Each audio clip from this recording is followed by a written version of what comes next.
si Jesus. God's not dead. He is alive. God's not dead. He is alive. God's not dead. He is alive. I can feel him all over me. I can feel him in my hands. I can feel him in my feet. I can feel him in the church. I can feel him in the street. I can feel him all over me. God's not dead. He is alive. God's not dead. He is alive. God's not dead. He is alive. I can feel him all over me. I can feel him in my hands. I can feel him in my feet. I can feel him in the church. I can feel him in the street. I can feel him all over me. God's not dead. He is alive. God's not dead. He is alive. God's not dead. He is alive. I can feel him all over me. I can feel him in my hands. I can feel him in my feet. I can feel him in the church. I can feel him in the street. I can feel him all over me. Buhay, buhay, buhay kailanpaman. Si Jesus ay buhay, buhay kailanpaman. Buhay, buhay, buhay kailanpaman. Si Jesus ay buhay kailanpaman. Tayo'y umawit ng hallelujah. Si Jesus ay buhay kailanpaman. Tayo'y umawit ng hallelujah. Si Jesus ay buhay. Buhay, buhay, buhay kailanpaman. Si Jesus ay buhay, buhay kailanpaman. Buhay, buhay, buhay kailanpaman. Si Jesus ay buhay kailanpaman. Tayo'y umawit ng hallelujah. Si Jesus ay buhay kailanpaman. Tayo'y umawit ng hallelujah. Si Jesus ay buhay. Ang buhay ng Kristiyano ay masayang tunay. Amen! Masayang tunay. Amen! Masayang tunay. Ang buhay ng Kristiyano ay masayang tunay. Masayang tunay. Ang buhay ng Kristiyano ay masayang tunay. Amen! Masayang tunay. Amen! Masayang tunay. Ang buhay ng Kristiyano ay masayang tunay. Masayang tunay. Ako ngayon'y Kristiyano. Sa puso ko'y Kristiyano. Sa puso ko'y Kristiyano. Sa puso ko ako ngayon'y Kristiyano. Sa puso ko'y Kristiyano. Sa puso ko'y Kristiyano. Ang buhay ng Kristiyano ay masayang tunay. Amen! Masayang tunay. Amen! Masayang tunay. Ang buhay ng Kristiyano ay masayang tunay. Masayang buhay ng Kristiyano. Ang buhay ng Kristiyano ay masayang tunay. Amen! Masayang tunay. Amen! Masayang tunay. Ang buhay ng Kristiyano ay masayang tunay. Masayang tunay. Yeah, praise the Lord! Papuri sa ating Isang mapagpalang gabi po sa ating lahat. Welcome po sa Midweek Fellowship. Purihin niya po natin ang ating dakilang Diyos. Amen. Bago po ang lahat, huwag po natin kalimutang i-like and share ang live streaming na ito sa ating mga kapatid, kaibigan at mga kakilala. At share din po natin in public na maraming makapakinig, makapanood at mapagpala ng salita ng Diyos. Sige po, sabayan po natin ang anointing band. Let's celebrate this day. Come on, hallelujah. Let's clap our hands and praise the Lord. Glory to your name, oh God.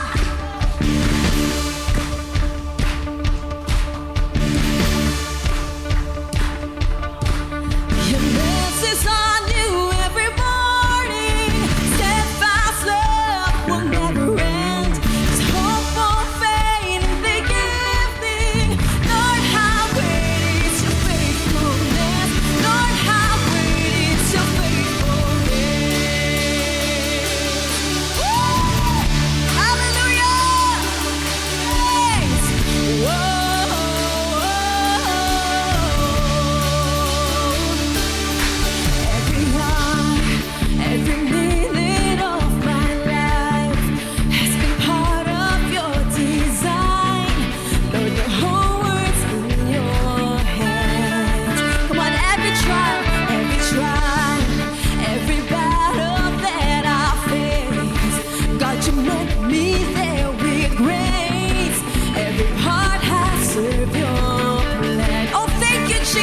through it all, you've been so, so good. From our hearts, let's sing it out.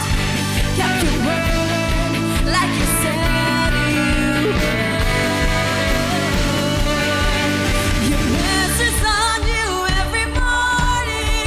Steadfast love will never end. Hope won't fade in the evening. Lord, how great is your faithfulness. Lord, how great is your faithfulness.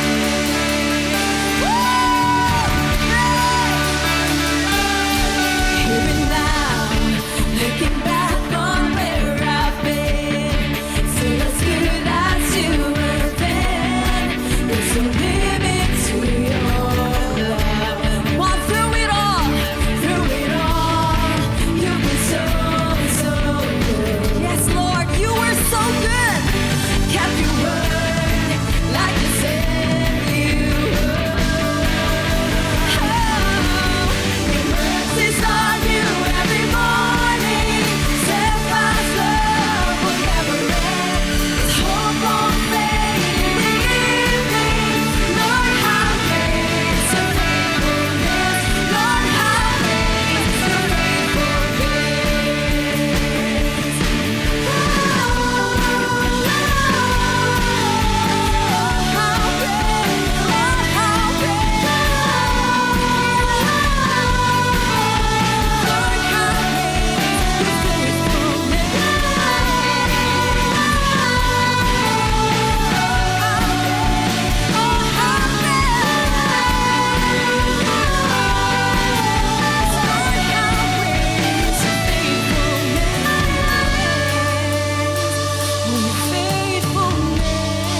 Come on, through it all, let's sing it out. Through it all, you've been so, so good. Come on, let's declare from our hearts.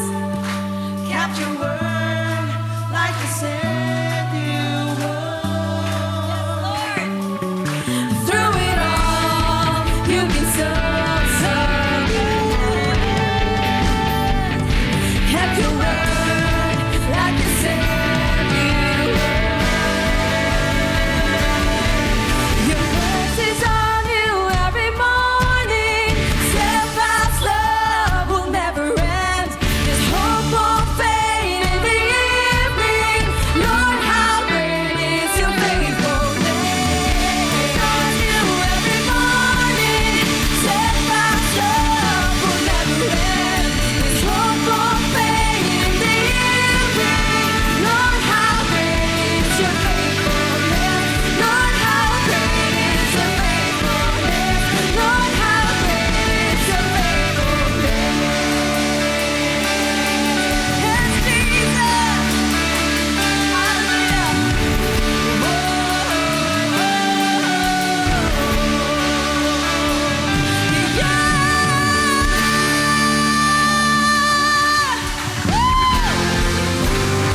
Come on, let's continue to celebrate His grace and His faithfulness. Hallelujah. Hallelujah. Come on, church. Let's praise the King of Kings, the Lord of Lords. We're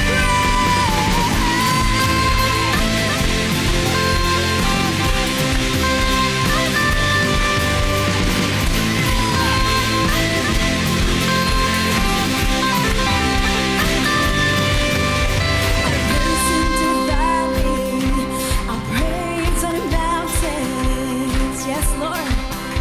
I'll praise when I'm sure. I'll praise when I'm doubting. Oh, I'll praise when I'm numbered, and I'll praise when surrounded. Yes, Jesus. 'Cause grace is the waters my enemies drowning. As long as I'm breathing, as long as I'm breathing, I've got a reason to praise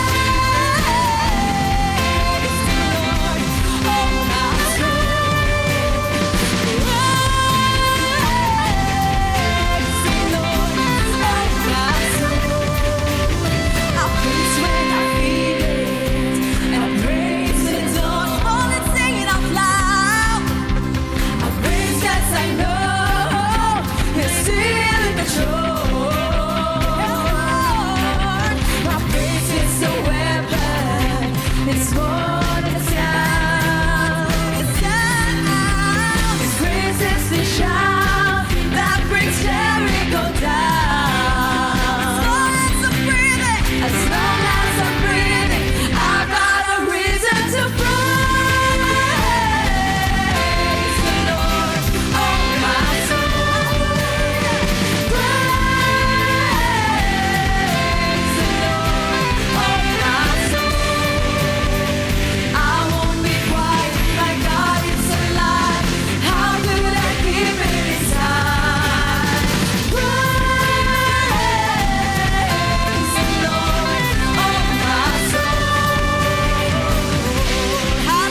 Praise, hallelujah, Hosanna, hallelujah, hallelujah, Jesus. Thank you for this privilege, Lord, to worship you in spirit and in truth, Lord. Thank you for this freedom, Lord Jesus. Hallelujah, nakakapagpuri kami ng malaya sa iyo, Lord, with all our might, with all our strength, Lord, for all the blessings, Jesus, sa lahat, Lord, ng mga tinatanggap namin, despite, Lord, ng mga kakulangan namin, Lord Jesus, for everything, Lord. Still, Lord, sa bawat araw, we feel your presence. Andun yung pag-ibig mo, andun yung katapatan mo, andun yung kabutihan mo. Lord, we just want to thank you with all of our hearts right now. Hallelujah. And we just want, Lord, to lift everything to you. Ibalik namin sa iyong kapurihan. Salamat, Lord. Ikaw ang nagbigay ng buhay na ito. Ikaw ang nagbigay ng lahat ng meron sa amin ngayon, Lord. Sa pamilya namin, Lord. Sa trabaho namin, Lord. Sa lahat-lahat, Lord. Thank you, Lord Jesus. Without you, Lord, we are nothing, Lord. At wala kami sa oras ito na nagpapasalamat at nagpupuri sa iyo. We are remembering right now, Lord, lahat ng ginawa mo sa buhay namin. Yung bawat araw, bawat pagsubok, bawat karamdaman, bawat pangangailangan, Lord, na ikaw yung kasama namin, Lord. Sa bawat kahinaan namin, Panginoon, ikaw yung nagbibigay sa amin ng kalakasan, Lord. Ikaw yung aming pag-asa. Ikaw ang lahat sa amin, Lord Jesus. And right now, Lord, we just want to give back to you, Panginoon. Buong puso kaming aawit, tataas ang aming kamay, Lord, a sign of surrendering everything to you. Our lives, Lord, our hopes, our dreams, even, Lord, yung mga pagsubok namin, karamdaman namin, Lord, we lift everything to you, Lord Jesus, because we believe, Lord, you are the name above all names. You are the healer. You are the great provider. You are everything, Lord Jesus, in this world, and nothing compares, Lord, to your love and grace. Hallelujah. As we continue to worship you, Lord Jesus, hear our hearts, hear our song. Hallelujah. Thank you, Lord. Let's continue to worship Him. Let's continue to sing with all of our hearts. Hallelujah. Let's declare that He is good and He is worthy of our praise. Hallelujah, Lord. Oh, I've heard 1,000 stories of what they think you're like, but I've heard a tender whisper of love in the dead of night, and you tell me that you're pleased and that I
Maraming salamat po sa mga awiting pagsamba at pagpupuri.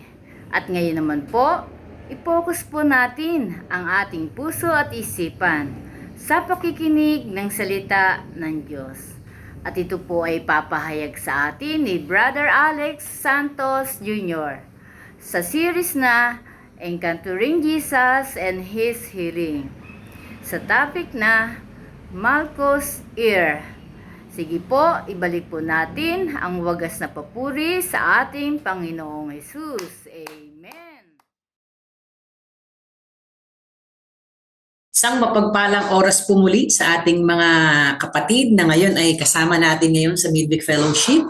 Nawa po mga kapatid ay na-share na natin yung ating live streaming para patuloy na maraming maabot ang mabuting balita. Amen.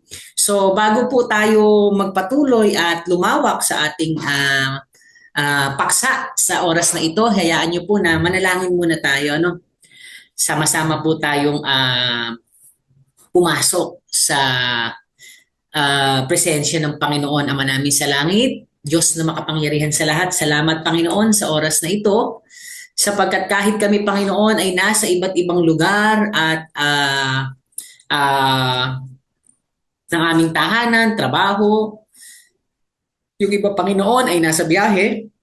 Lord, ingatan mo ang bawat isa at ikaw po ang mangusap at patuloy na magkaloob sa kanila ng karunungan. Ama, sa oras na ito, ibigay mo sa amin yung karunungan mo na alam namin tuturuan mo kami sa pagkakataong ito kung ano ba talaga ang puso ng aming Panginoong Jesucristo, lalo na sa mga panahon na ito'y nasusubok. Lord, ingatan mo ang bawat isa at nawa Panginoon lahat ng pwedeng maging hadlang sa aming pakikinig at pangunawa ng iyong mga salita ay inilalatag namin sa iyong paanan at sa patnubay ng Espiritu Santo, siya Ama ang patuloy na magpaunawa sa amin ng mga dapat naming maunawaan. Hindi lang pangunawa, Panginoon, siya ang magbigay sa amin ng inspirasyon para patuloy kaming kumilos at maglingkod sa iyo. Salamat, Panginoon. Ito po ay itinataas na namin sa iyong harapan sa tanging pangalan ng iyong anak na si Jesus na aming tagapagligtas. Amen and amen. Muli nga mga kapatid, kahit po nasaan tayong lugar, sama-sama po tayong magpuri, sama-sama tayong magpasalamat, sama-sama tayong pumalakpak para sa Panginoon. At sa mga hindi pa po nakakapag-share, i-share na po natin ang live streaming. Meron po diyang share button or arrow button sa YouTube. Kindly please share sa ating mga kasama, mga GCs natin, kaibigan, at even sa ating mga groups and ating mga post sa Facebook page. Ayan. So our series is still sa Encountering Jesus and His Healing. Actually, patapos na tayo sa serye na to, no? Halos I think more than 5 months din po tayong nag-discuss ng iba't ibang mga pagkakataon sa Biblia na kung saan ang Panginoong Hesus ay na-encounter sa iba't ibang pagkakataon. At sa encounter na yon, hindi lang siya simple encounter, but they encountered Jesus and His forgiveness, His miracle, and His healing.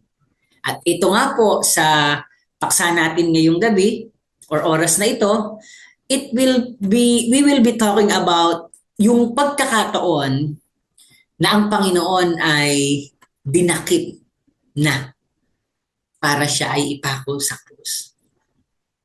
So, the healing of the Malchus ear. Si Malchus po, mamaya makikilala niyo kung sino siya. And we will be centering our discussion on how healing is present even to those who treated Jesus as their enemy. Amen. So, simulan po natin yung ating pagtalakay dito po sa mga bagay na ito, no? Alam niyo po mga kapatid, isa siguro sa pinaka masakit na sugat deepest wounds that we might experience in life is not physical. Tama ba? Kasi yung physical, most of the time, by nature, di ba? Gamot-gamutin mo lang yan, di ba? Minom ka ng gamot, antibiotic, lagyan mo ng mga pampahilom, it will easily be healed or cured. Isa siguro sa mga malalalim na sugat na napakatagal at napakahirap pagalingin pag ang sugat ay tungkol na sa relasyon. Relational wounds are so deep na talagang sabi nga, only time heals. Di ba? May mga ganong kasabihan ng mundo eh. It takes time to heal. Or to heal rather. So, di ba? At pag sinabi nating relational, ano-ano ba yon? Nandyan yung nasaktan ka ng kaibigan mo. Di ba? Yung taong pinagkakatiwalaan mo na higit na makakaunawa sa'yo, siya pa yung nakagawa sa'yo ng hindi maganda. Nandyan din yung pagkakataon na you were betrayed. Pinagtaksilan ka ng isang tao, maaaring asawa, maaaring iniirog mo or sabi nga boyfriend, girlfriend, na pinagkakatiwalaan mo ng lubos. You give your trust, pero you were betrayed. Pwede din yung kaibigan. O kaya naman ay confidante mo, no? Di ba sa trabaho, yung subordinate mo na talagang you trust ng napakalaki na hindi ka ipapahiya pero ipinahiya ka. So the trust was broken, you felt betrayed. Ang sakit po nun. At syempre, sabi ko nga, pag yung sakit talaga nang galing dun sa taong minamahal mo, that is so deep. Hindi siya simpleng sugat na madaling pagalingin. At pag dumarating po yung mga ganitong pagkakataon, our initial instinct is revenge. Gumanti. Di ba? Ngayon nga, di ba, dinidiscuss natin sa ating Sunday Fellowship, We live in a world that where yung offense is normal. Yung gumante, yung lumaban, yung unang sumuntok, mag-isip ng hindi maganda kasi kesa margabyado ka, normal na yan sa panahon natin ngayon. Offense is normal. Tapos dahil nga pag nasaktan ka, parang automatic na nagumante, di ba? Yung mag-retaliate, ine-expect na yan Bobo ka nga pag hindi ka gumante. Di ba? Kasi nagpapaapi ka, tapos napakadalang na po ng pagpapatawad. Parang sa mundo ngayon, forgiveness are for those who are weak na lang Pero mga kapatid, sabi nga natin sa Sunday Fellowship, we are called to flee from sins shaped by culture. Culture of offense and retaliation. Culture where forgiveness are only for those who are weak. Hindi po ganun dapat tayo. Amen. Kaya yung pag-uusapan nating istorya ngayon, ipakikita sa atin ng Panginoon how He acted radically different. Or He acted radically different. Paano bang sa gitna ng betrayal, in the midst of being left alone, in the midst of suffering and violence, Jesus did not retaliate or choose revenge. Siya po ay nagpagaling. Kaya tonight, or this hour, we will not just see how the healing hands of Jesus changes people. Makikita din natin how Jesus forgives in the midst of violence, betrayal, and sacrifice. Ito po ay mababasa natin sa Lucas 22:47 to 53. Ang konteksto po nito, ito po yung pagkatapos ng hapunan, dumating na po yung mga darakip sa ating Panginoong Jesucristo. Sabi sa Lucas 22:47 to 53, nagsasalita pa si Jesus nang dumating ang maraming taong pinangungunahan ni Judas. So, you know Judas naman, no? Isa sa 12. Diba? Judas Iscariote. Nilapitan niya si Jesus upang halikan. Kaya diba, meron tayong nakasabihan na halik ni Judas. Ibig sabihin ng halik ni Judas, halik ng isang traidor. Halik ng isang manloloko. Halik ng isang mandaraya. Subalit tinanong siya ni Jesus, Judas, ipagkakanalo mo ba ang anak ng tao sa pamamagitan ng isang halik? Nang makita ng mga alagadang mangyayari, ay sinabi nila.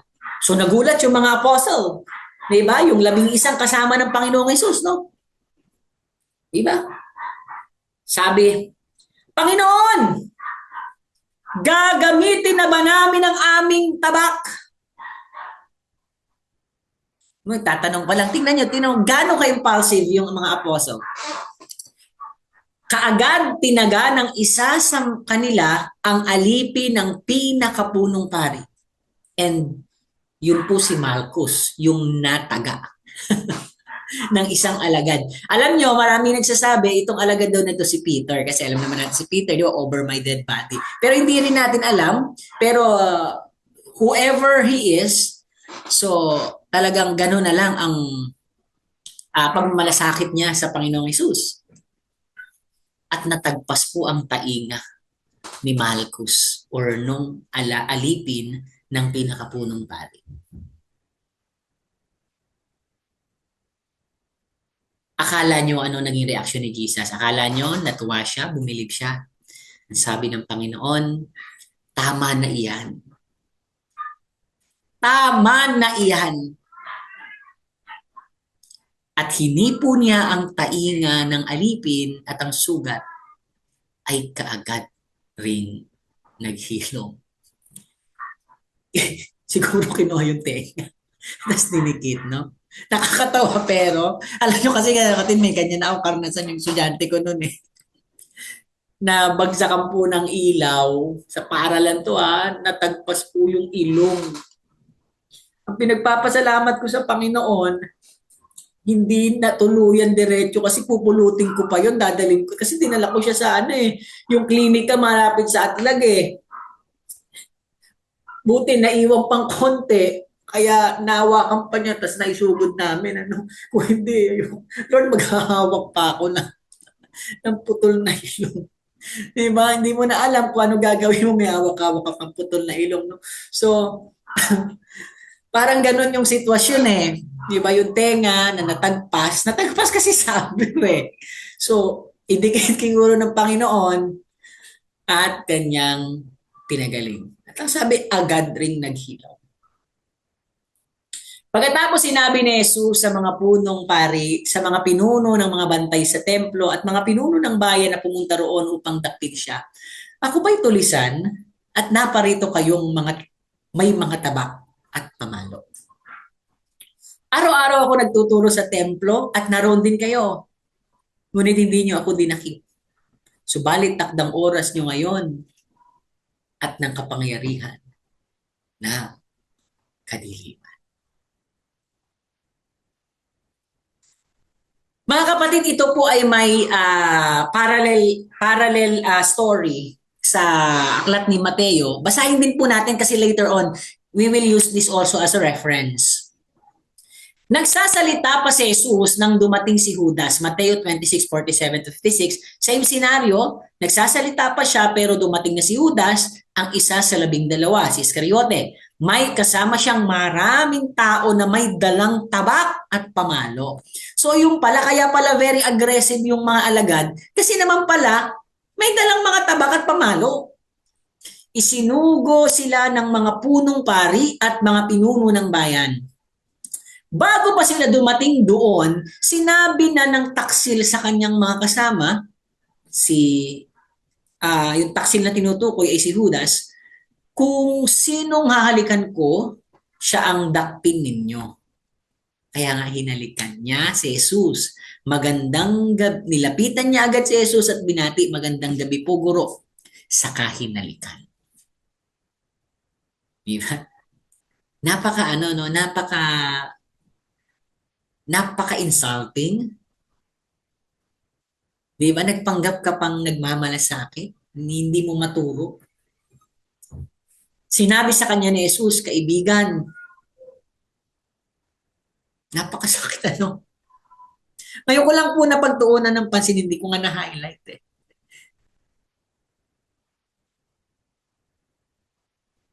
In the midst of betrayal, sa gitna ng pagtataksil at pagtatraidor,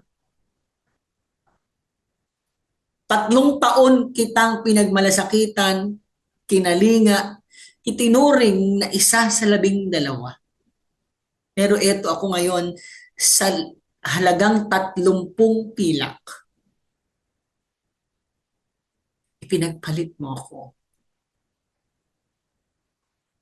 Pero you see the heart of Jesus? Ano ang tawag niya kay Judas? Kaibigan. Gawin mo na ang sadya mo. Kaibigan. Nakita niyo puso ng Panginoon? Napakabuti ng Panginoon. Ang sarap lang isipin na yung Panginoon na pinaglilingkuran natin ay talagang bukal ng pag-ibig. Walang galit sa kanyang puso. Pero kita-kita nyo, prior to the pagdakip, di ba? Nananalangin siya sa Getsemani, punong-puno ng takot, punong-puno ng pangamba. Pwede na siyang magalit. Pero hindi eh. That's not the heart of Jesus.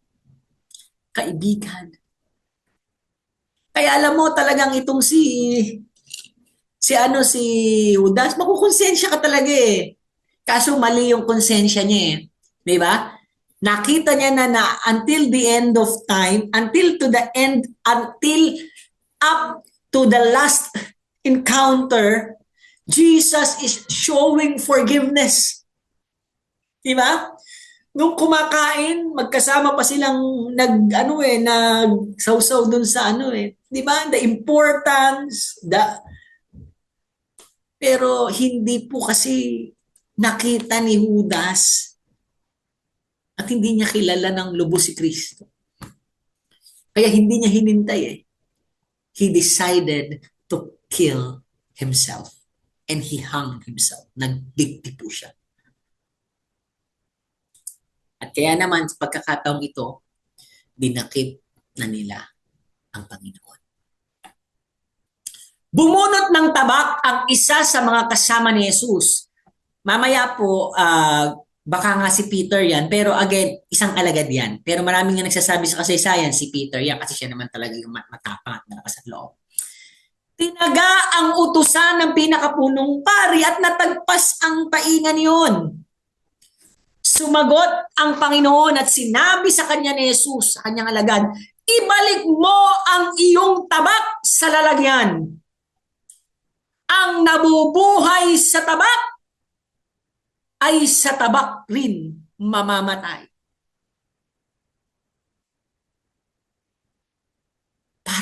Parang may konting may konting pagtutuwid, may konting galit, Diba? Hindi yan ang itinuro ko sa inyo. Hindi paghihiganti. Kaya ibalik nyo yan. Sabi ng Panginoon, no, huwag kayong magmalaki sa akin. Hindi mo ba alam na kung hihingi ako ng tulong sa aking Ama, ay papadalhan agad niya ako ng higit sa 12 batalyon ng mga anghel, 12 legions of angels. Ngunit, paano matutupad ang mga kasulatan na nagsasabing ito'y dapat mangyari? May kailangan kasing maganap eh. Kaya hindi pinili ng Panginoon ang iligtas ang kanyang sarili, hindi pinili ng Panginoon na maghiganti. Pagkatapos sinabi niya sa mga tao, ako ba'y tulisan at naparito kayong mga may tabak at pamalo sa upang ako inyong dakpin? Araw-araw nakaupo, akong nagtuturo sa templo, ngunit hindi niyo ako dinakip. Ngunit nangyari ang lahat ng ito upang matupad ang sinulat ng mga propeta. Tumakas ang mga alagad, natakot na sila. At iniwan siya ang mabuting balita ng ating Panginoon. Alam niyo mga kapatid, himay-himay natin yung istorya, no? Una, pag-usapan natin ano ba yung nagaganap. The story is about violence. Punong-puno ng violence eh. Nandyan yung napakasimpleng guro, pero susugurin yun na napakarami yung bitbit na tabak. And then on the side of the apostle, di ba, ang naging reaksyon pa rin nila ay tabak. Di ba? Sabi, Panginoon, gagamitin na ba namin ang aming tabak? Tapos, hindi pa ata nakakasagot si Jesus. Humugot na kagad at tinaga ang isa sa kanila. At natagpas nga ang taingan nito. Di ba? Yung senaryo, you see violence, di ba? Nandito yung pananakot dahil dahil armado yung mga pumunta at naririto din yung maling reaksyon ng mga alagad. Na ang una agad ginamit ay tabak. Again, sabi sa ibang kasaysayan, si Pedro daw yun. Pero whoever he is or he was, ang sabi, he may only be defending Jesus, pero yung pagdepensa niya kay Jesus was a reaction of emotion. Hindi katotohanan yung naging, hindi based on truth, hindi based on the teaching of the Bible. Naging overreactive yung alagad. Nakalimutan niya yung turo sa pag-ibig. Nakalimutan niya na ito'y ipinahayag na ng Panginoong Hesus bago pa maganap. Kaya napakahalaga, importante mga kapatid, ano? We always remind ourselves of the Word of God. Kasi once na naging malilimutin tayo sa salita at turo ng Panginoon, magagaya tayo dito sa alagad. Na sa halip na ang gawin at maging reaksyon ay kabutihan, di ba sabi ko nga, tinuro ko na sa inyo before yan eh, magkaiba yung react sa respond. Yung react, most of the time, based on emotion. Ano yung nararamdaman mo, nasaktan ako, mumurahin kita, gagantihan kita, sasaktan din kita. Pero yung response, iba eh. Yung response, there is a factor of pag-iisip. Naka-factor in dun yung pag-iisip. May pagproseso muna na ito ba yung dapat kong gawin? Ito ba yung dapat kong maging reaksyon? Ito ba ang itinuturo ng Panginoon? Ito ba ang gustong ipagawa sa akin ni Jesus Christ? Bagamat nagtanong yung alagad sa pagkakataong ito, pero hindi sila naghintay. They still reacted emotionally kasi darakpin ng aking Panginoon. Di ba? Sa panahon natin, ganyan din tayo eh. We don't respond wholly. And rightly. Sa madalas, we only react. Kapag nasaktan, agad gumaganti. Kapag na-offend, sumasagot agad at nagsasalita ng hindi rin maganda. Kapag na-trigger, nagmumura, nagre-react, sumusuntok agad, nananakit agad. Ganyan din tayo, parang mga alagad, nung panahong dinarakip ang Panginoon. And we justify pa sometimes na kasi nananakit sila eh. Pero mga kapatid, this is a reminder. Hindi lahat ng ginagawa natin para kay Jesus, galing kay Jesus. Baka may mga pagkakataon, galing lang sa sarili nating pangunawa. Kaya paalala sa atin ng Biblia sa Kawikaan 3:5-6, sa Diyos ka magtiwala, buong puso at lubusan. At huwag kang mananangan sa sarili mong karunungan. Hindi, Lord eh. Lord, ang dami nilang dalang tabak. So Lord, sasaktan ka nila, kaya uunahan na namin sila. No. Trust in the Lord with all your heart, with all your mind, with all your soul. Lean not on your own understanding. Huwag kang manangan sa sarili mong karunungan. Amen. So dito sa pagkakataong ito, kitang-kita natin how being reactive, not responsive, created chaos, created violence.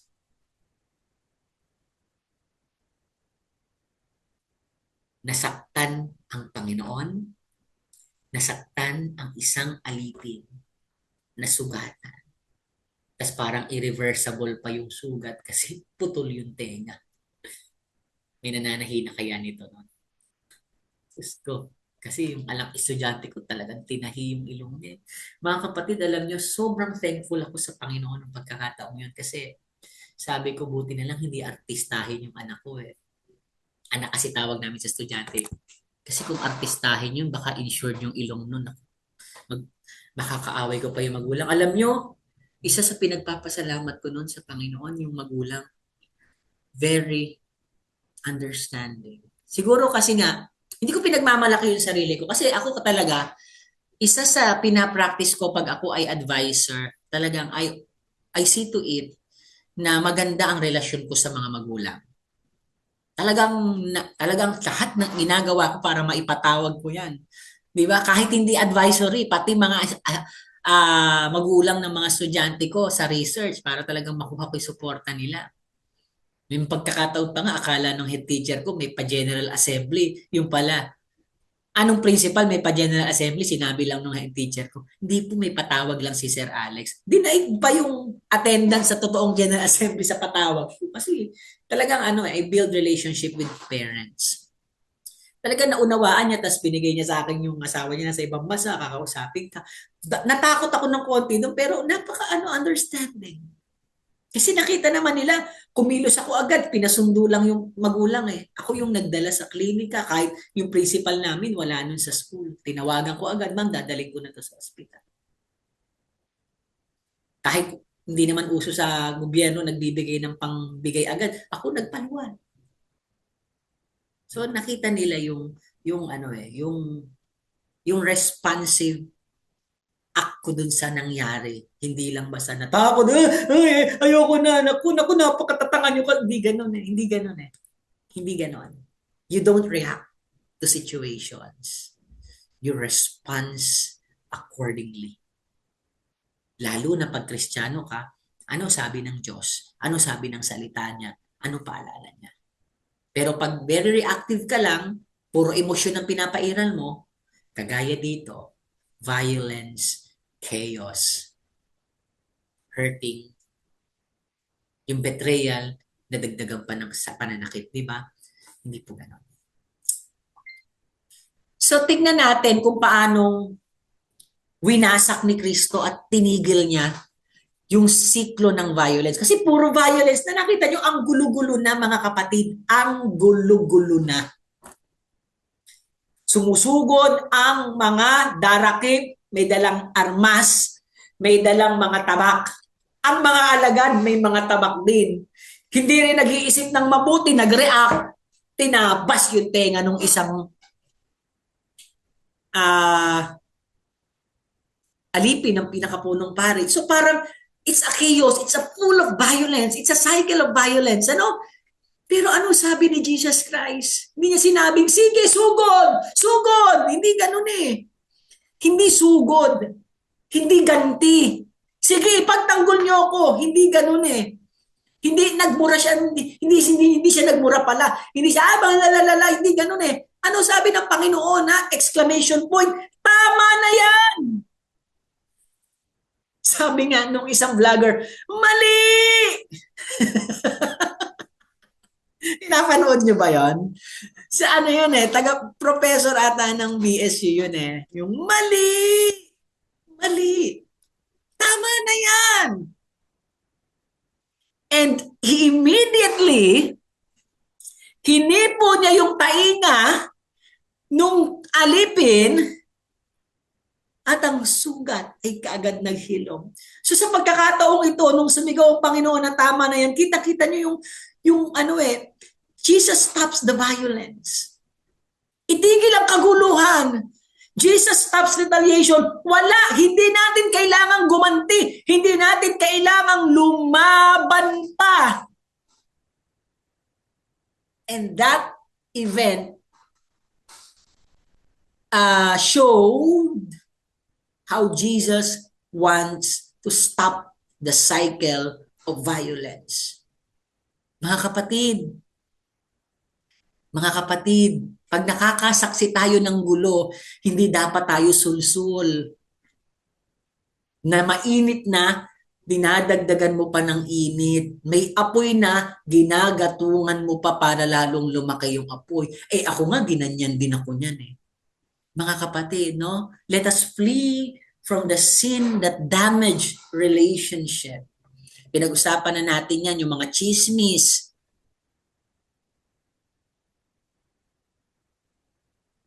Diba?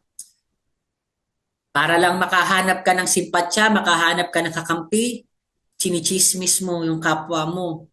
Tapos pag may kagalit na, dinadagdagan mo pa para lalong magalit. No, mga kapatid, ang sabi ng salita ng Diyos, pinagpala ang mga nagiging daan ng pagkakasundo at kapayapaan sapagkat sila'y tatawaging mga anak ng Diyos. So yung mga sumusulsul, yung mga gatong, pag may gulo, pag may away, pag may hidwaan, hindi sila mga anak ng Diyos. That is a clear words from the Lord. Ang tinatawag na mga anak ng Diyos ay yung kagaya ng Panginoong Hesus. They advocate to stop violence, retaliation, and the cycle of hate, the cycle of revenge, the cycle of hatred. Yun po tayo. Amen. Kaya nga sa pagkakataong ito hindi lang pinigilan ng Panginoon na sabihin niyang tama na yan, hindi lang niya sinabi. Hindi lang niya pinigilan ng mga alagad na gumawa ng hindi maganda. He gave one of the most essential mandate ng church. Yung abutin natin ang sanlibutan, maging yung mga umuusig, maging yung mga nagtatawa sa atin, maging yung mga pinapahiya tayo at inaakusahan ng hindi maganda, abutin natin sila ng may pag-ibig, walang galit, walang paghihiganti. Simpleng mga salita, pero may turo ng katotohanan. Sabi nga ng Panginoon, inireiterate yan sa aklat ni Mateo, di ba? Nung sabihin ng Panginoon na, ibalik nyo ang inyong tabak sa lalagyan. Kasi ano sabi ng Panginoon? Ang nabubuhay sa tabak ay sa tabak mamamatay. Pag hindi nyo ititigil yung siklo ng kaguluhan na yan, yan ang magiging kamatayan ninyo.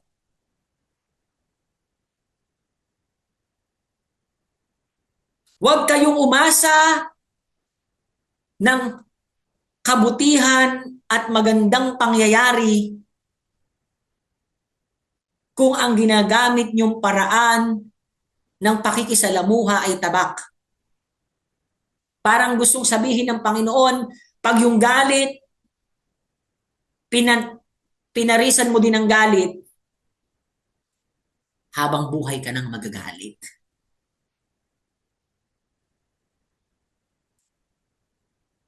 Kaya nga, sabihan sa mundo, pag binato ka ng tinapay, batuhin mo ng tabak. Hindi. Kasi pag binato mo ng tabak, yung bumato sa iyo ng bato, ay pag binato ka ng bato, batuhin mo ng tabak, sa tabak ka mamamatay. You get what you pay for. Parang ganun, Ano sabi? Pag binato ka ng bato, batuhin mo ng tinapay. Pagmamahal, pagmamalasakit, pangunawa. Sabi ng Panginoon, yayabang nyo. Parang sinabihan niya yung mga alagad niya, ang yayabang nyo naman. May tabak lang kayo. Hindi nyo ba alam? Hindi mo ba alam kung si Pedro man yun? Hindi mo ba alam, Pedro? Papaalala ko lang sa'yo.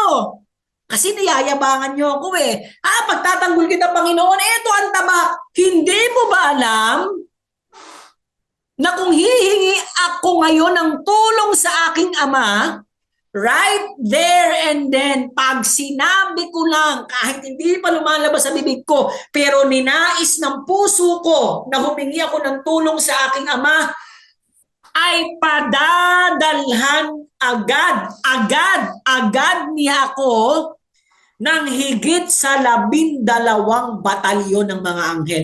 Mga kapatid, alam niyo ba kung gaano karami yung 12 batalyon ng anghel? Pero again, hindi lang 12 sabi ni Jesus, higit. Ang isang batalyong anghel, parang nasa 6,000 yan, 6,000 angels ang one battalion. So yung 12, tama ba? 6,000. Yung 12, 72,000 angels. Jesus can be saved and protected by 72,000 angels in an instant kung hihingi siya ng tulong sa Diyos.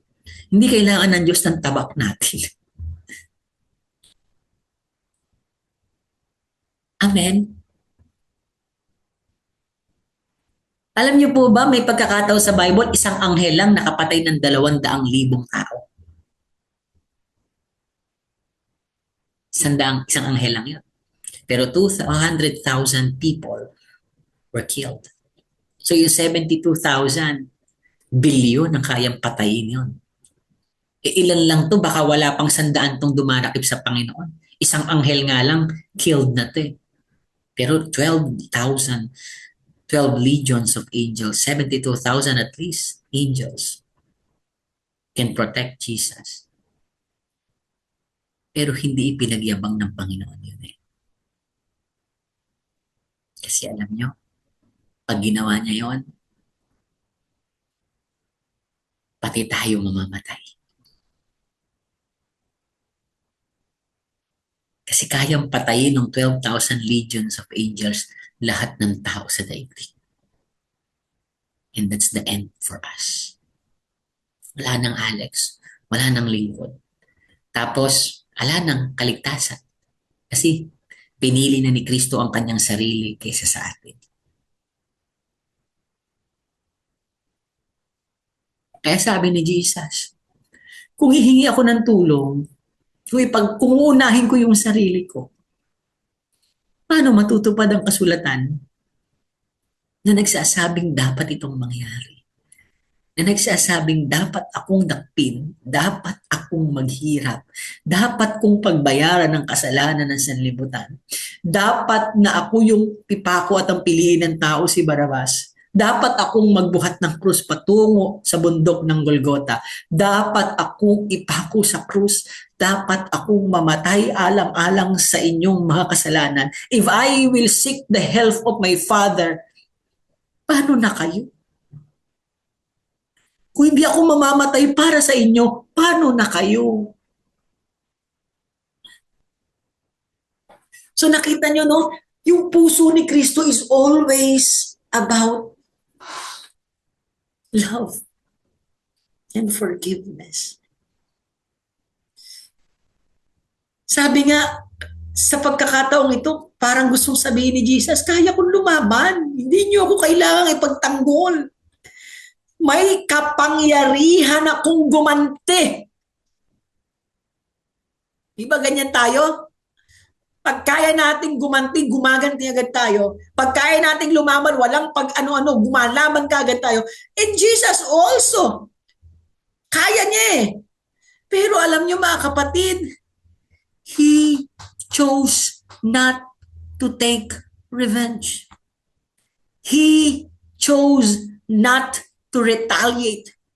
He chose to be madakip. In short, He chose you. He chose me. He chose each of us. And that is enough for us to see that Jesus never wanted violence. Ayaw ng Diyos sa paghihiganti. Kaya nga ang sabi niya, huwag kayo, kung kailangan mang gumanti, ipaubaya niyo sa akin ang paghihiganti. Huwag kayo. Huwag kayo. Huwag niyong lagyan ng dugo ang inyong mga kamay.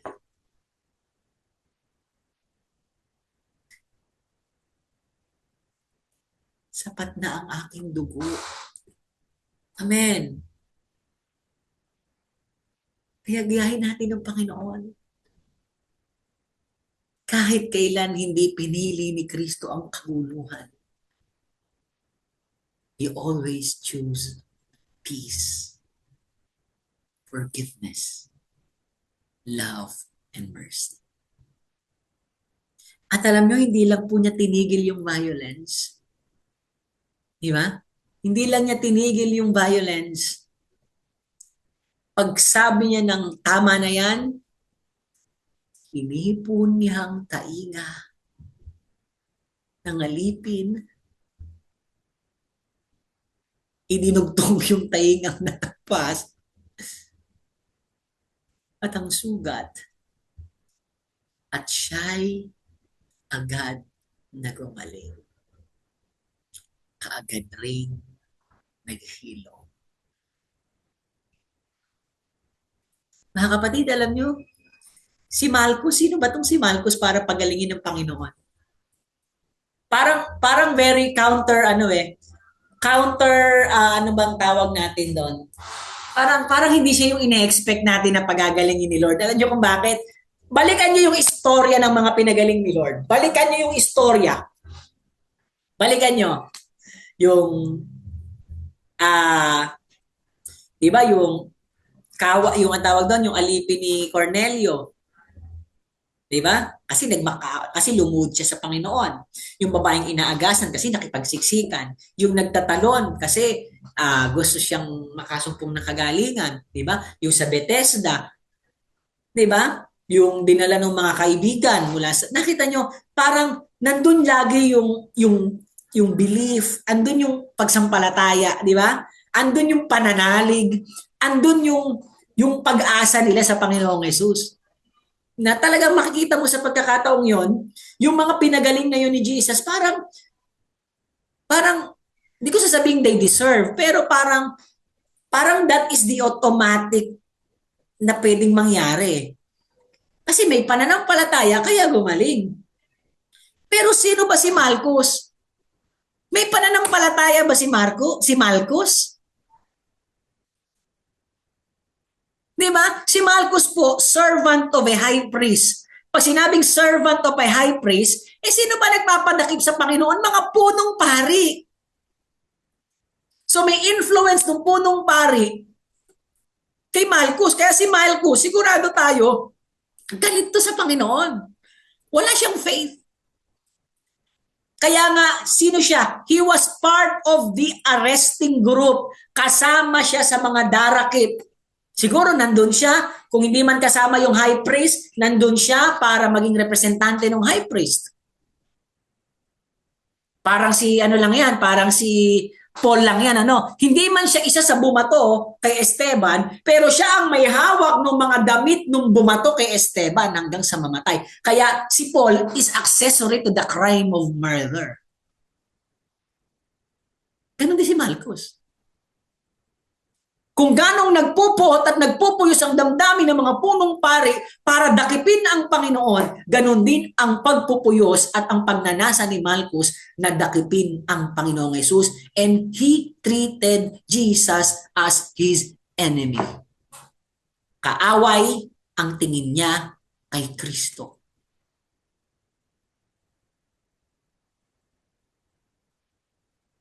And yet, gayon pa man, Jesus healed Malchus. Pinagaling ni Jesus si Malchus, who is neither a friend, disciple, nor believer. Ni hindi siya kaibigan. Si Judas nga, kaibigan ba? But Malchus was not a friend. He was not one of the disciple either, nor a believer. Hindi siya sumama doon para pigilan ang pagdakip at mag-iiyak. No, Panginoon, bakit kanila darakpin? He was not an accidental victim ng puyos ng alagad. Isa siya sa talagang gustong tapyasan at itakin at tabakin ng mga alagad. Because he was an enemy of the disciple. He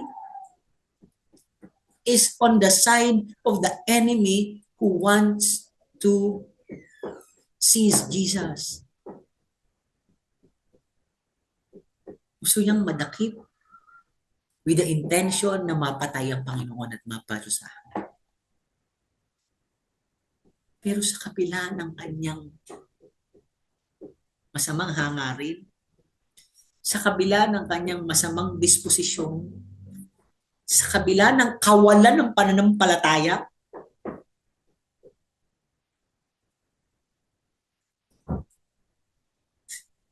pinagaling siya ni Jesus Christ. Pinagaling siya ni Jesus Christ.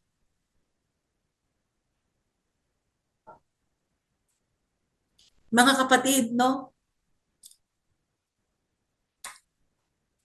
tayo kasi minsan may mga katwiran tayo na mamatay ka sa galit. Mamatay ka sa inggit. Yung bang kahit wala kang ginagawa pero hindi kita papatawarin. Mamatay kang nag-iisip ng ginawa mo sa aking pananakit. You don't deserve forgiveness. Diba? Hindi po dapat ganun ang attitude natin. We are children of God. We are peacemaker. Daan tayo ng pagkakasundo natin sa ating mga kaaway, ng mga nakikita nating nag-aaway at ng mga kaaway ng Diyos patungo sa kanyang anak na si Jesus. We are the bridge that connects people to God. Kahit wala silang pananampalataya, patungan mo ng kamay. Gagayin sila.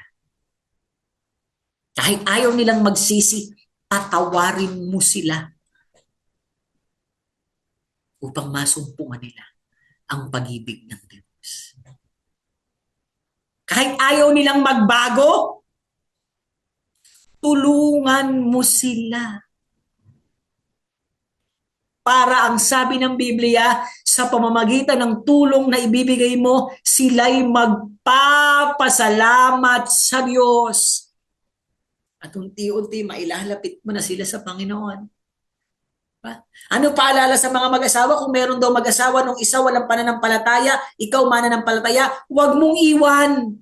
Baka sa pamamagitan nito, masumpungan niya ang Panginoon.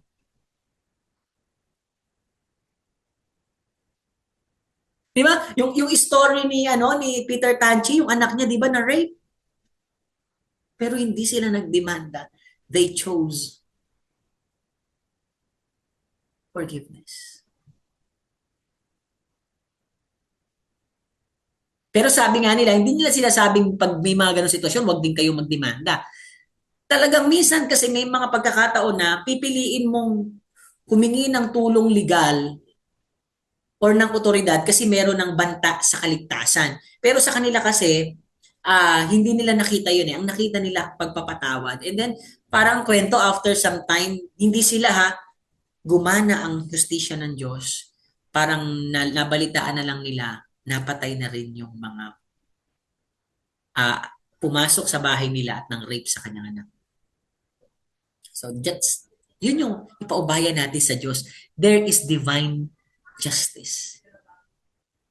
Tayo ang ating pong gampanin magpatawad, umunawa, magmanasakit, magpagaling kahit yung mga kaaway natin. Kaya nga dito sa sitwasyong ito, si Malchus lang ba yung na-heal? Hindi eh. This is a ripple effect of healing. Nakita nyo, ang daming gumaling dahil sa pagtatagpong ito. Ang daming gumaling. Sa totoo lang mga kapatid, healing did not stop with Malchus.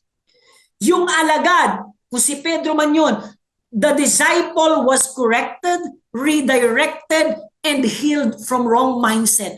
Pinagaling ng Panginoon ang puso ng alagad na gumanti at nakasakit.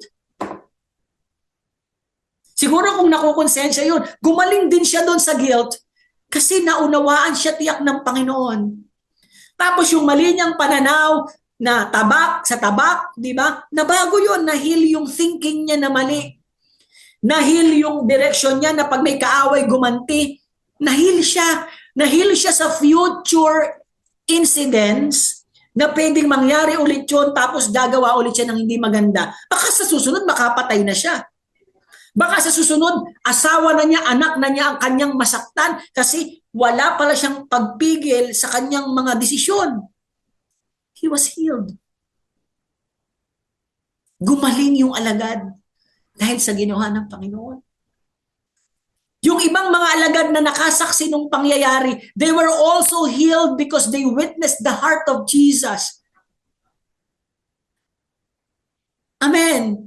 Alam niyo kung hindi nila nasaksihan to, mga kapatid, di ba nung humayo na yung mga alagad after the death and resurrection, hindi naman tumigil ang pang-aabuso eh. Di ba si Esteban nga pinatay, binato hanggang sa mamatay. Siguro, kung hindi nangyari ito, baka si Esteban gumante. Binato niyo ako, babatuhin ko din kayo. At the end of the day, ako mapatay niyo man. Sa Diyos ako eh. Pag napatay ko kayo, impyerno kayo. Pero hindi iyon ang ginawa ni Esteban. Kasi tsak nakarating sa kanya ang istoryang ito. Kung paanong pinagaling ng Panginoon kahit ang kanyang kaaway. At nasaksihan nila ang puso ni Kristo. Na ang puso ng Panginoon, pusong nagpapatawad. At natutunan nila ang tunay na ibig sabihin ng grace. Grace is not just a concept. Grace is not just something that you are thankful of. Grace is something that we share through love, forgiveness, understanding. Grace is the one that helps us to flee from sin. Grace in action enables a believer to live pleasing and rightful before the eyes of God. Yung mga Roman guards, yung mga persecutors, yung mga punong pari na naroon, they witness a glimpse of unconditional love. They witness a glimpse of divine mercy.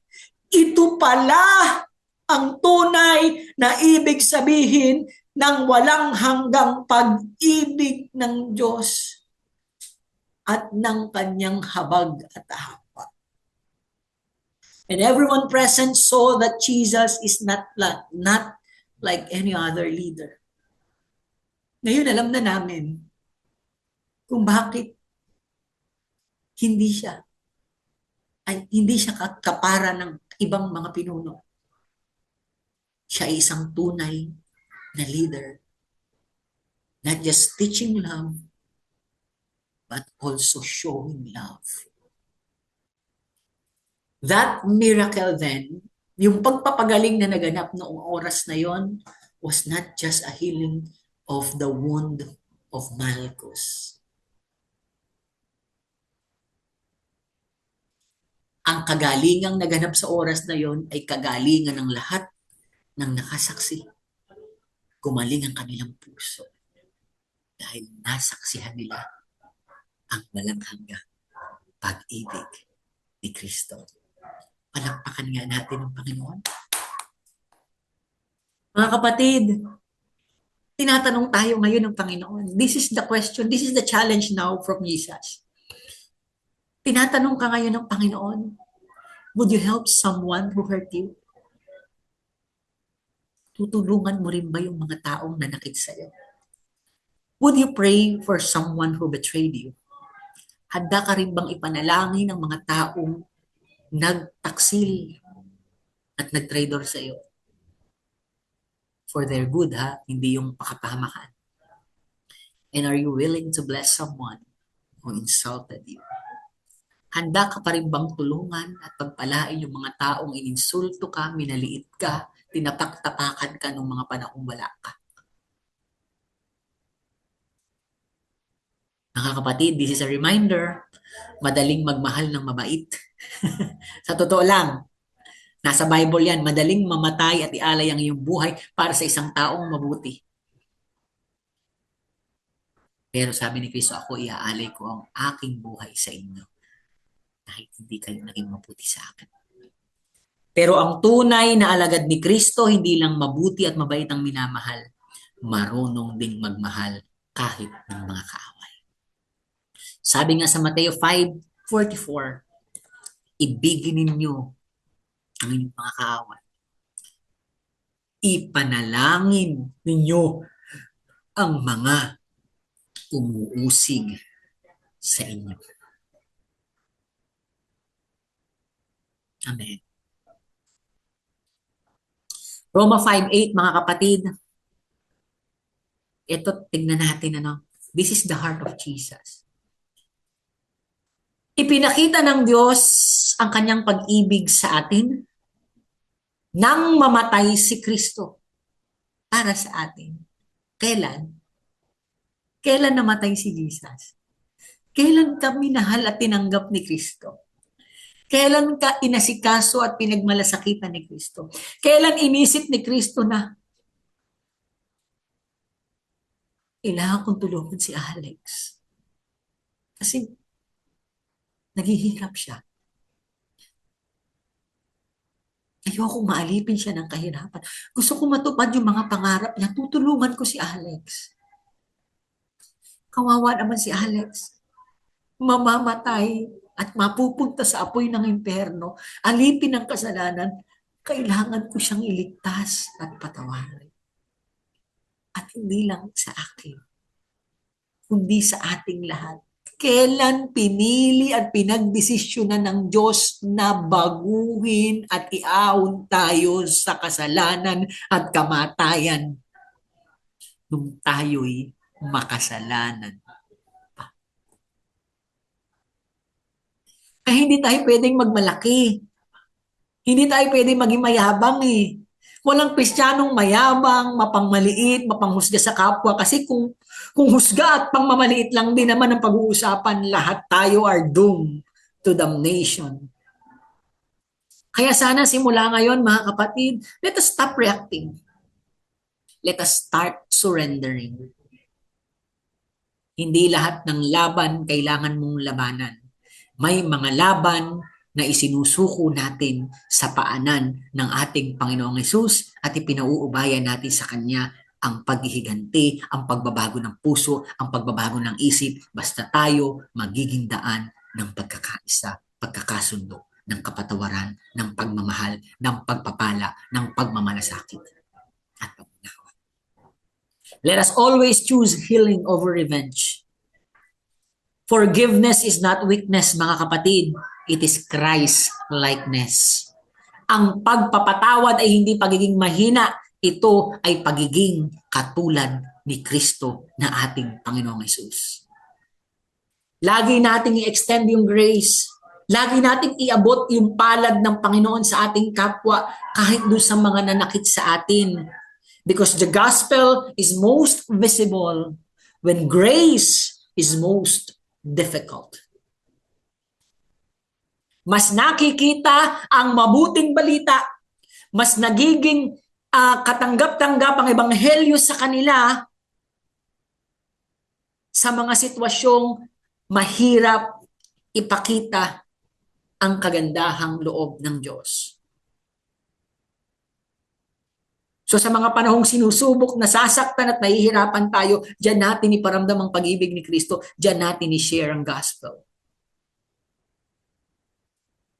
At mga kapatid, sa oras na ito, mahihirapan tayo kung hindi natin isusuko ang buhay natin sa Panginoon. Allow Jesus to heal you first. Naging matagumpay ang mga alagad sa pangangaral ng mabuting balita kasi nung nasaksihan nila ang pangyayaring ito, tinanggap nila ang pagpapagaling ni Kristo. Hinayaan nilang linisin ng Diyos ang kanilang puso. Tinanggap nila yung pagtutuwid ng Panginoon. Maaring naduwag sila ng mga oras na to kaya nagtatakbo na sila, naiwan na si Jesus mag-isa. Pero in the process, nung muling nabuhay ang Panginoon, they reflected. Kaya hindi matapang sila, hindi dahil matapang sila sa pangangaral ng mabuting balita. Because they allowed Jesus to heal them first. Mga kapatid, mahirap magpatawad. Mahirap magmalasakit. Mahirap umunawa. Totoo yan. Mahirap mag-bless. Mahirap magdasal ng mga taong alam mong iniinsulto, sinasaktan ka. Pero hindi imposible. Kung hahayaan mo sa oras na ito, na pagalingin ka ni Jesus Christ. Napalayain mo ang iyong puso sa galit, sa inis, sa puot. Hayaan mong hipuin ng Diyos ang puso mo ngayong oras na to. Hayaan mong pagalingin ka ni Jesus. Kagaya ni Malchus. Kagaya ng mga alagad. Kasi at the end of the day, you cannot give what you have not received. Kung gusto mong iparamdam ang pagmamahal, ang pagpapatawad sa kapwa, tanggapin mo ngayon ang pagpapatawad at pagmamahal ni Jesus Christ. Sa oras na ito, inaanyayahan kitang manalangin. Kung hindi mo pa nauunawaan ang husto at hindi mo pa isinusuko ang buhay mo kay Kristo, now is the time for you to surrender your life to Jesus. Mula sa iyong puso na punong-puno ng pananampalataya, pahayag mo, Panginoong Hesus, ako po'y nagkasala. Ako po'y kagaya rin ni Malchus noon, na punong-puno ng galit at puot. Kagaya rin ako, Panginoon, ng isa sa mga alagad, na ang ibig kumanti, ang ibig makaisa, ang ibig makabawi. Mayabang din ako, Lord. Punong-puno ng ere, at pagmamalaki. Pero Lord, hindi pala yun magdudulot ng kabutihan sa aking buhay. Kaya Panginoong Hesus, sa oras na ito, sinusuko ko lahat sa iyo. Tinatanggap kita at sinasampalatayanan kita bilang tagapagligtas ko sa nakapanlulumong katatayuan kong ito. Iahon mo ko, Panginoon, sa kasalanan. Iahon mo ko, Panginoon, sa kamatayan. Iahon mo ko sa walang hanggang parusa at patawarin mo ang aking mga kasalanan. Kasi Lord, ikaw lang ang aking tagapagligtas. Ang tagapagligtas na siyang aking Panginoon ng buhay ko ngayon, na susundin anuman ang ibig mong ipagawa, tutuparin anuman ang ibig mong ipatupad. Sapagkat ikaw ang aking Panginoon, ang nag-iisang anak ng Diyos na buhay.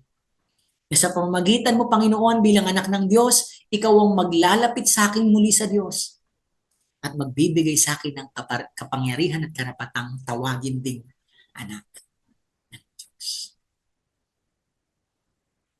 Ayoko, Lord, na matulad kay Judas na pinatay ng konsensya. Gusto kong makalaya at maging bagong nilalang, isang tunay na alagad mo. Kaya sa oras na to, Jesus, you're my Savior, you're my healer, you're my Lord, you're the Son of the living God, now and forever. Amen. Mga kapatid, salamat po sa ating oras na pakikinig ng salita ng Diyos. Dalangin ko sa pangalan ni Jesus, dumapo sa atin at sa buo nating sambahayan ang kanyang pagpapagaling, pagpapala, pagbabago ng buhay. Amen. God bless po sa ating lahat. Amen. Maraming salamat po sa ating Panginoong Hesus at tayo muling nakapakinig ng kanyang mensahe sa oras na ito. At muli po, magkita-kita tayo sa darating na Miyerkules, Midweek Fellowship, 6 to 8 p.m. po. At meron din po tayong Youth Fellowship, 5 to 6:30 p.m. Every Saturday naman po yon. At meron din po tayong Sunday Fellowship, isang 9 to 11 a.m. at isang 2 to 4 p.m. At bilang pagtatapos ng ating gawain, pastor natin, mahal natin. Ang community natin ng lingkod, mahal natin. Siyempre po, pamilya natin, mahal natin. At ang tema po ng taon, tapat na lingkod ni Kristo, buhay na patotoo. God bless us all.